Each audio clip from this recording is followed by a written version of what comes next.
Yeah, Man United boss Erik Ten Hag was given a stay of execution by new minority owner Sir Jim Ratcliffe back in June. Has already come out fighting early on in pre-season. United so far have managed a loss to Rosenborg, a win over Rangers, and following the latter game on Saturday, Ten Hag said, "I feel stronger. This club didn't win trophies before I came for 6 years. In 2 years after Guardiola, we won the most trophies in English football. So we're in a strong position." Dino, listen, I'm all for a bit of fighting talk, but this seems a bit strong, doesn't it? Well, funnily you reminded me when he said Benfica to Bradford. Man United. You know when you're a manager, you've been manager of Billericay. Why do you keep bringing that up? You know when you stand in front of a group of players and you're one sentence away from losing the whole lot of them by saying something ridiculous. And it just reminded me, because you mentioned Man United and Bradford. We played Man United at Bradford. Biggest game in the history of the club. You know, like when you play Bradford playing against big clubs. Yeah. So Chris Hutchins is the manager. Yeah. Right? And we're in the dressing room and he puts their team up at the end of the dressing room and we're all sat there. And he's got their team, Man United's team, ridiculous team. I can't remember exactly what the team was, but it's something like this. He went, right, in goals, Schmeichel, good, decent. Left back, Dennis Irwin, decent. Rio Ferdinand, decent. Yeah. Beckham, decent. Scholes, decent. Roy Keane, Giggs. Up front, Andy Cole, lads, I wouldn't swap any of them for you. We all burst out laughing. And to be fair to Chris, he burst out laughing. But you think, as a manager, he was coming from the right place, but he's gone like too far. And I wouldn't swap any of you. Yeah, of course. You'd love to be in that position. Yeah, and we got beat. It was the game where Scholes hit the volley, from the corner. Beckham to Scholes, side volley from the edge of the box. Aston Villa?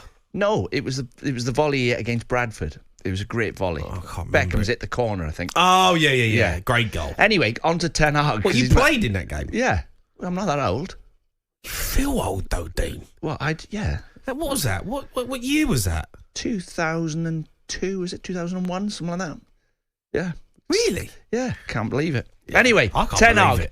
Factually, he's probably right. They've won 2 trophies, more than anybody else done. But I just keep going back to, in my head... It's the eye test, isn't it? Jose Mourinho saying, this is the best job I've ever done in my career, getting this lot to second in the league. Remember, he got hounded out for the style of play.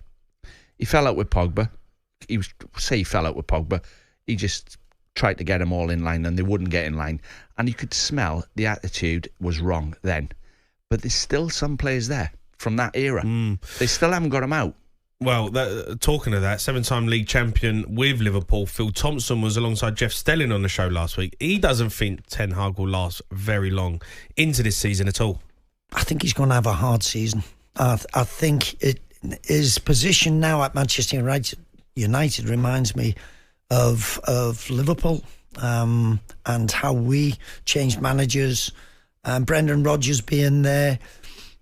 And they got rid of 2 of Brendan Rodgers' coaches, and hence that's exactly what's happened at Manchester United. And you go, well, surely the coaches are doing what Ten Hag tells them to do. They've got rid of them. To me, he's dead man walking. Dead man walking. I mean, it's a bit harsh from time, but or do you think there's... I tend to agree with that statement. I don't see how Ten Hag can last a season unless he absolutely flying. But he's still got the same problems, Dean. He's still got Rashford there, who's an issue for him in terms of getting the most out of him. You've got Jadon Sancho there, who's coming back. That's a massive problem you've got to deal with.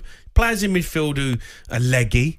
I still think they've got problems. And I know they won a trophy. I get that. And well done to them. They played a Man City team who really didn't turn up in the final. But they had a terrible season in the Premier League. They was awful. Well, in my opinion, I think that's not just my opinion, I think it's fact. If you play for Man United, in my era of playing football or now, you have to be one of the best players in the world in your position to play for Man United. They've got the biggest wage bill, so they can pay the best players. They're giving Rashford, 375 grand a week? You can get any player in the world for that type of money. Yeah. So in midfield, you have to be one of the best midfield players in the world. Roy Keane, Paul Ince, Scholes. To get in Man United's team, the wide players have to be the best wingers in the world. The centre-backs have to be the best centre-backs in the world or in there. Top. They've got Wan-Bissaka, not good enough to play for Man United. Lindelof, Maguire. Varane was coming to the end. Luke Shaw's been there too long, does all right, but for me, he's been there too long and not won enough trophies for Man United while he's been there. Casemiro's legs are gone. Eriksen's in amongst it all. He's not good. McTominay's, I would keep him because of enthusiasm and young legs. Garnacho looks like a young talent who wants to play for Man United. Højlund's the same. Yeah. They've signed 2 young lads as well who are going to be hungry. Martial, waste of space. Sancho, taken to the airport. Rashford, don't know how he's going to play every week. They've got too many. How many have I named that? I like Rashford. I've got a soft spot for Rashford. I don't know why, because watching him last season, he frustrated the hell out of me when he was walking around at Luton and you're thinking, come on, mate, give me more. But he's got star quality. He has got it. He has got the X factor. And if you get a manager who gets the best out of him, you're going to get a top player. How many games do you think he finished last year, Rashford? Ten Hag, yeah, because I don't know what it is, but he's got it. 16. But he hasn't. He doesn't get on with Ten Hag. That's a problem that they've got to solve. Because you can't have someone on 375 grand a week just sat on the bench, not doing anything, and not featuring and not being involved. He's got to play. But you've got to find a way of getting him in the team. Right, managers, any manager, do not fall out with players who work their socks off and score most weeks. You don't fall out with them players. You fall out with people who don't give you everything every week because you end up saying, you were brilliant last week. What happened this week? I know, but some of the football they were playing last season, Dean, didn't you? I think Rashford, the amount of runs I see Rashford make, he makes brilliant runs. Never get the ball. Never got the ball. Would you pay 80 million for him? Yes. You'd pay 80 million? Yes, I would. For Marcus Rashford? I would love to see him at Tottenham. You'd end up getting sacked. I'd love to see him at Tottenham. For me, it's too big a risk. I don't know how he's going to play most weeks. He's sometimes Marcus Rashford who can do what you just said, terrorises people. And then sometimes a manager who gets he's walking around every week in a daze. That's the problem. Too many players were like that at Man United last season. They finished 8th, Dean. And he's talking about he's the best thing that's happened in the last 2 years apart from him and Pep. You've got to get the attitude right at the club. That's the most important thing at the football club when you're a big club is everybody's attitude has got to be spot on. And they've got to start buying players, not for talent, buy the character. Get the right characters in the building. So when the chips are down, you know they're going to dig in with a 7 out of 10. Not throw the towel in. Man United's players, some of them, throw the towel in. Do you think Ten Hag is a world-class manager? Who would you have I know over how hard it is to manage teams, so I don't like criticising managers, really. But would you have over him in the Premier League? In the Premier League? Yeah, what manager? Klopp, if he was still managing, but not. Pep Guardiola, another one. Yeah. Eddie Howe. Wolves manager. Gary O'Neill. Gary O'Neill. Yeah. You'd have Gary O'Neill. I like Gary O'Neill. I think he's got his head switched on. You'd have him over Ten Hag. Yeah. I think he knows what he's doing. I like he manages. Knows what he's doing. What about the Brentford manager? Yeah. Thomas Frank, I'd have him before Ten Hag. What about Dyche? Again, what I talked about earlier, having the tools.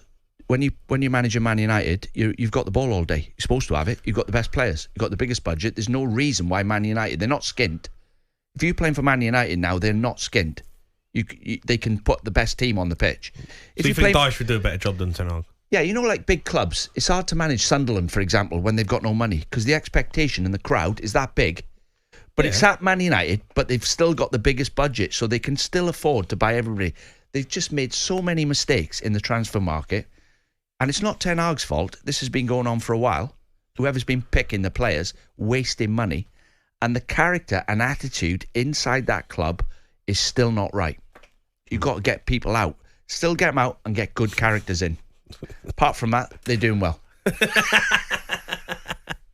All right, you can give us a call on that 03717 223344. Remember, Man United kick off the Premier League season live on talkSPORT Friday the 16th of August. They take on Fulham at Old Trafford. The next day we bring you Ipswich v Liverpool at 12:30. There's a show at 12:30. Coming up though is our favourite feature, Pearl and Dino, as our top film critic Dean Saunders gives us his weekend review. talkSPORT Breakfast, waking you up Monday to Friday morning from 6 a.m.